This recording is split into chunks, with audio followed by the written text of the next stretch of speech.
আমার সাথে বলেন, দোয়াটা হচ্ছে আল্লাহুম্মা ইকফিনি বিহালালিকা আন হারামিকা ওয়া আগনিনি বিফদলিকা আম্মান সিওয়াকা। এই দোয়াটা ছোট না? এটা মুখস্থ করবেন, সেজদায় পড়বেন, নামাজের সেজদায় পড়বেন, আত্তাহিয়াতু দরুদ শেষ তারপরে পড়বেন, নামাজ শেষে হাত তুলে করবেন, যখন তখন শেষ রাত্রে করবেন। ইনশাআল্লাহ দেখবেন আপনার ঋণ বলতে কিছু থাকবে না ইনশাআল্লাহ।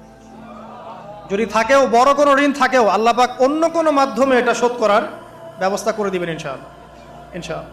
যে দারিদ্রতা দূর করতে চান, সচ্ছলতা চান, কয়েকটা কাজ করেন।